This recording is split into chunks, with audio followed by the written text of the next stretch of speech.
I want to talk about collaboration. It's such an important thing and it's so needed in today's birth world. My name is Jenny Koslow, and you might be wondering, well, who are you to talk about collaboration? I'm a perinatal educator with almost 40 years of working in this field. And because of it being perinatal education, um, it means that I need to know a lot about physiology, education, communication, psychology, sexuality. I need to know a lot about the body-mind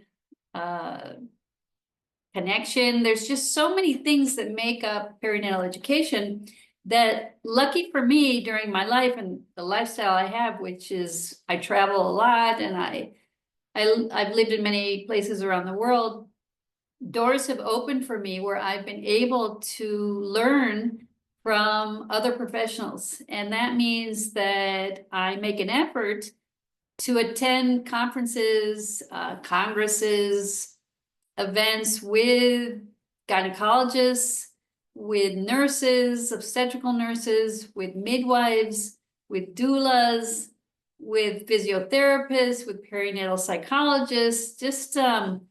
I find it also fascinating that I attend a lot of their events, and I'm kind of like an investigative reporter. I observe a lot. And what I'm looking at is not only to learn from each one of these groups, but to see how these groups like to express themselves to the broader world. The philosophy, the values, the qualities and what makes them them, what is their message? And I will often take their message, what I perceive to be their message, and I will bring it to other groups because these other groups usually will not frequent these other events. And so I'm kind of like the voice saying, well, maybe you haven't really thought about it, but you are perceived to be such and such a way by such and such a group. And people will often get quite defensive. It's like, well, we're not that way. It's like, well, you may not see yourself that way, but that is certainly one of the characteristics that you project that maybe you're not aware of. And I'm just the messenger. Don't shoot the messenger.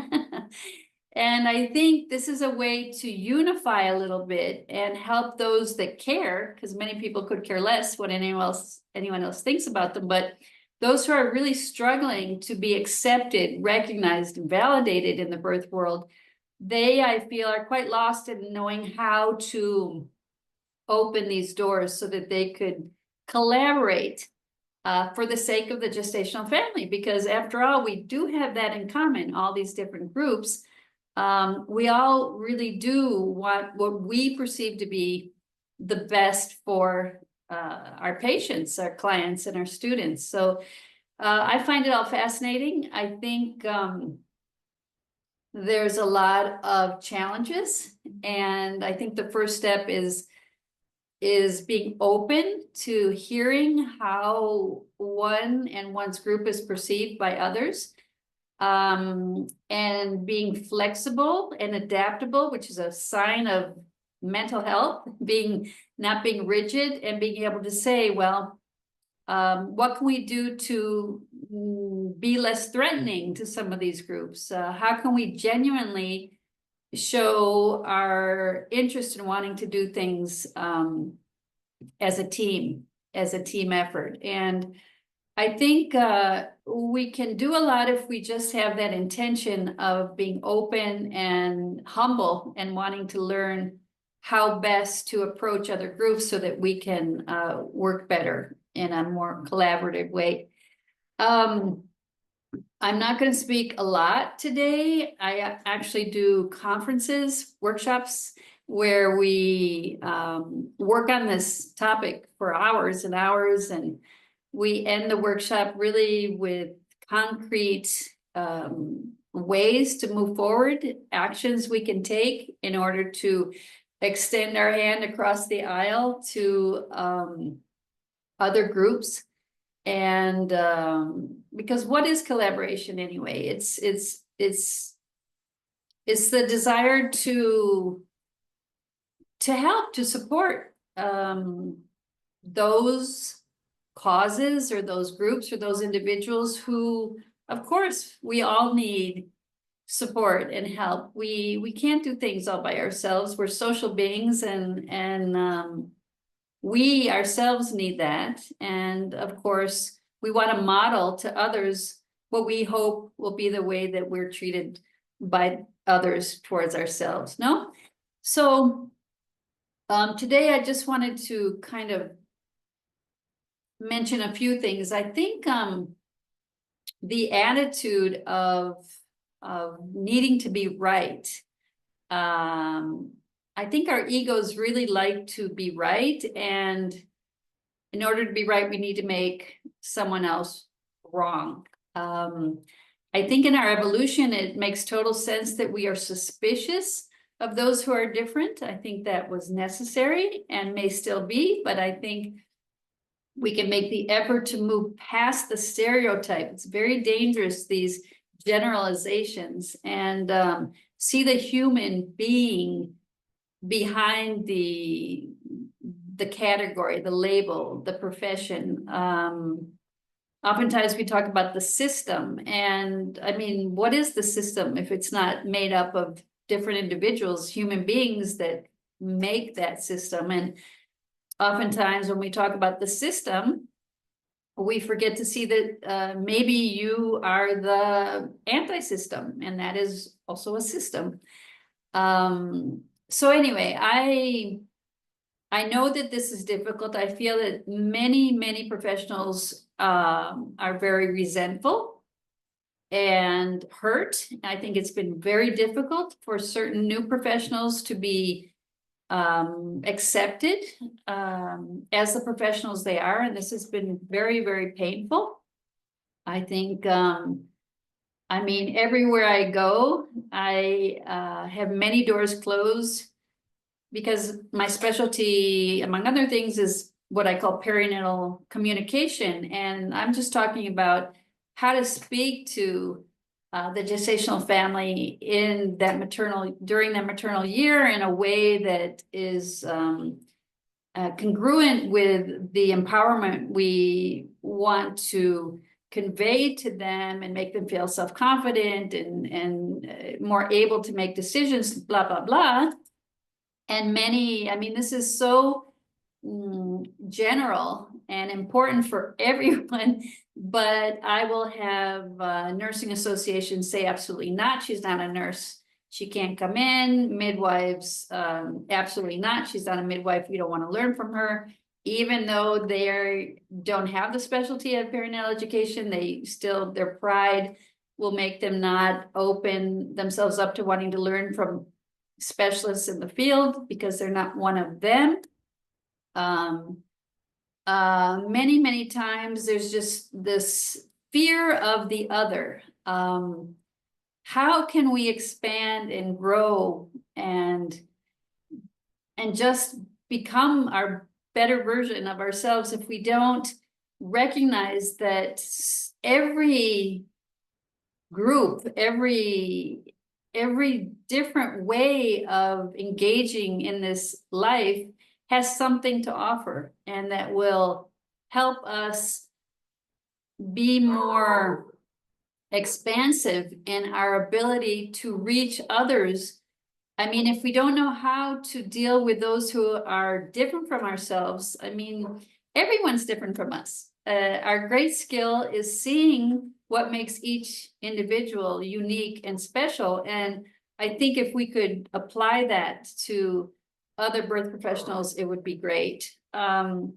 So what's the problem with collaboration? Why is it so resistant to being supportive of those who are not only outside of their group, not one of them, but also within their groups, their colleagues? I find a real need to spend all their energy on developing their own image and very little generosity sometimes in recommending a colleague, or I don't know, there's a lot of resistance I find across the board. So what's going on there? Well, I think that this polarization in the birth world, especially when we look at the version of birth, which is the physical, mental vision of birth, that is the medicalized model, the institutionalized model, where we have OBGYNs, obstetrical nurses, fertility specialists. We have these kinds of professionals working in this part of the birth continuum. And then we have the main divide where it's really polarized, is there's kind of like this rift right down the middle. And we go over to professionals who perceive birth more as a spiritual and emotional occurrence in a family's life. And because they envision it this way, they believe that the body is able to do it. Their way of perceiving what birth is not based on only preventing complications, et cetera, et cetera. It's seen as something that can actually be transcendent and really meaningful in a woman's life, in a family's life. So we have these differences. And on that side, we have more doulas, we have independent midwives. We also have some midwives, maybe in birth centers, where they're able to work according to their values. We have the free birthing movement. We have things that basically go over to the extremes on either end of the continuum, but we have this divide in great part between those professionals on this medicalized side versus this alternative, natural, naturalistic, holistic side. And these are really, really clashing. Okay, so what can we do to work more together?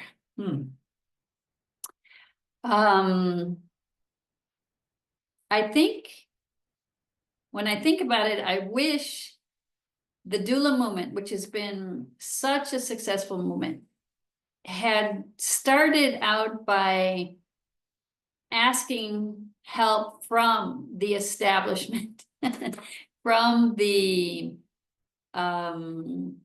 nurses, the obstetrical nurses working in hospitals, asking for their guidance, their help, their input. I think that would have been such a smart maneuver. It would have made these nurses feel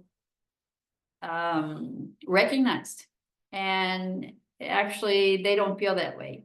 And oftentimes the doulas don't understand why, when I can see why. I can see, but I don't want to just talk about that example. This happens with every single group, with the other birth professionals. Because I really recommend for collaboration that we ask for help before we offer to help. With technology, it is amazing what we can do. And it's usually small gestures. I'm talking about very subtle things. I make a point every single day on social media to leave a comment on someone's page when they post something about, and they don't know me. We don't know each other, but I just say, you're doing really great work, wonderful initiative, keep it up. It's so important what you're doing. You know, just little words of encouragement. And it doesn't cost me anything. And it's just, we all need those reinforcements. So easy to do. Networking is amazing what we can do by suggesting so-and-so maybe would like to talk with this other person, and being that one who brings people together. That's a way of collaborating that I think is fantastic. And we can do so much more of that. I think that the way to approach a resistant group, we have to ask ourselves, what is the group I want to collaborate with? And what are the challenges in being able to reach, you know, a happy ending, a happy beginning with that group. And I think it's their baby steps where we genuinely recognize in that group what they're doing well instead of everything they're doing wrong. And I have heard groups say they're not doing anything right. Everything they do is wrong. And when we make these kind of absolute conclusions, that's a big part of the problem. Of course, they're doing some things right. Of course, there's some place of encounter where you can say, excellent work. This is a great thing that I've noticed you're doing, and my clients or my patients have really spoken highly of it. And, you know, send a letter, write a note, make a phone call, make a visit, but have it be not asking for anything yet, not offering, certainly not offering to help them with, no, it's first recognizing in them the things that you feel are positive. But again, can't be a strategy, it's got to be genuine. And then creating a relationship with an individual in that group, and just cultivating these relationships. And then recognizing this person, their expertise, and maybe invite them to give a talk, give a part of your course, maybe do a live or an interview with them. Somehow show them that you recognize that they have this quality and this expertise that you admire, and wait for them to return with the same gesture. Well, maybe they would like you to come and speak to someone in the hospital, in the clinic, or give a you know, an online class, and who knows what. And it may not come, but be the one to start that process and believe in it. And you'd be surprised how doors open and collaboration is possible. It's a big topic, like I said, with lots of frustration and resentment and painful experiences of being misunderstood by the other. And it's not only with others, it's like I said, within our groups as well. There's hierarchy always, there's always a power dynamic, and we may lose ourselves in our group identity. It's important that we feel seen as the individuals we are.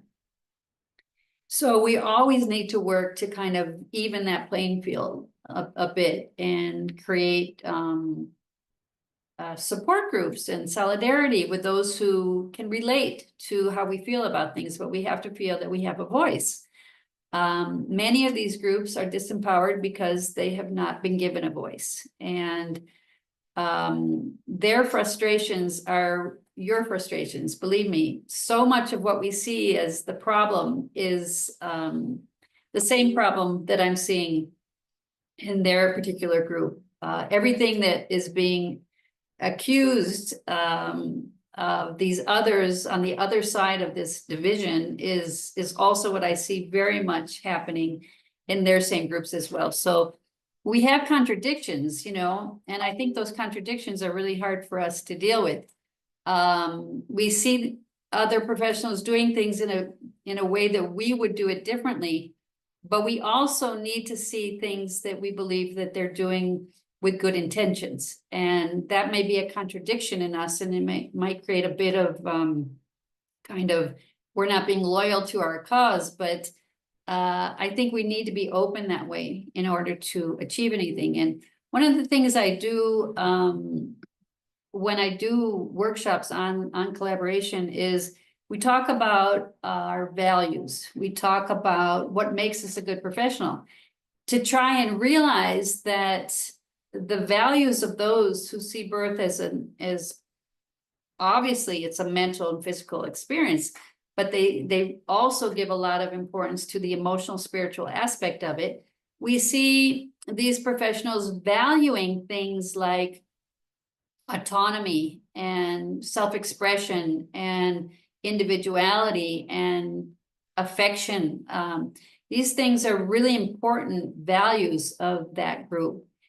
And then we look on the more medicalized side, and we see that this side values more as professionals their ability to be really orderly and predictable, and there's structure, and there's backup plans, and there's protocols, and this is something, these are values that are important to them.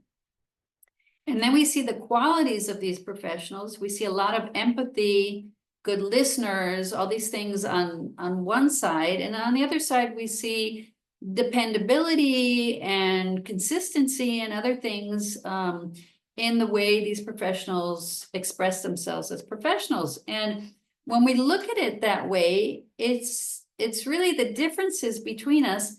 It's something that is simply, we have given priorities to values that are different. That doesn't mean we disagree with these values. It just means we have values that we prioritize more than those values, and vice versa.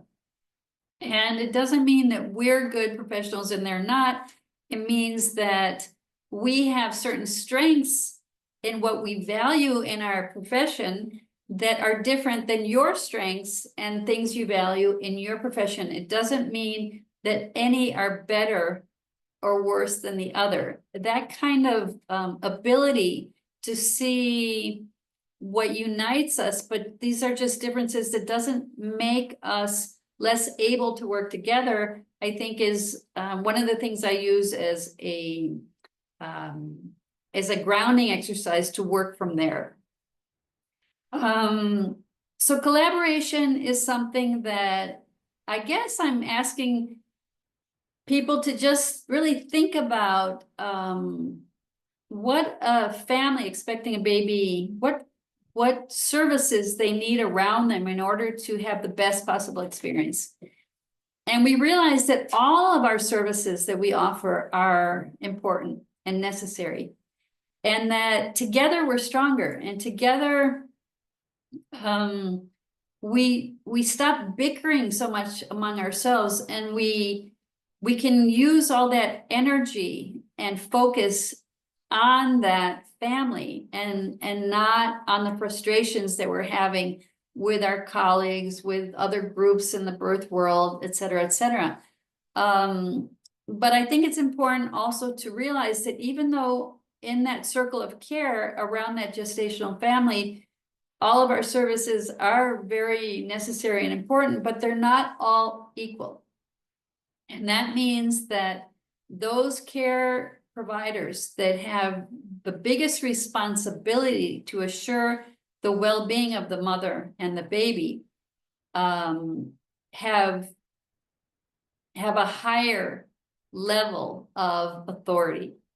And we know that their philosophy, the way they express themselves, what they tell their patient, client, or student is going to have more weight.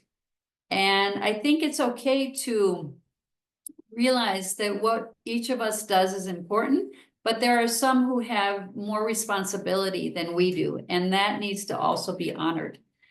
So anyway, many things to talk about.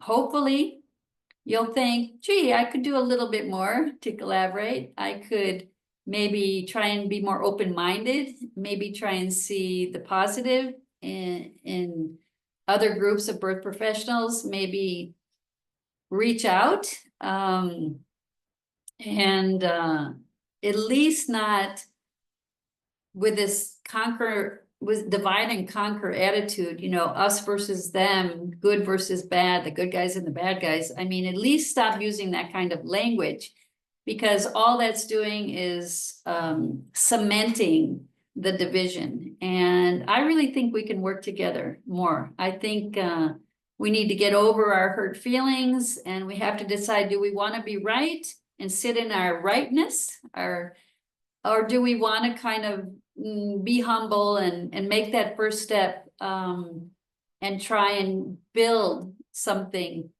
that can blossom because of our intention to want to collaborate more, from a heartfelt place. So that's all I'm going to say on the topic. I hope in some way it's been helpful. And if you want to do more work, like in a conference of some sort on the topic of collaboration, I'd love to do it. Thank you for what you do every day for so many people in the birth world, and keep it up. It's important. Thank you.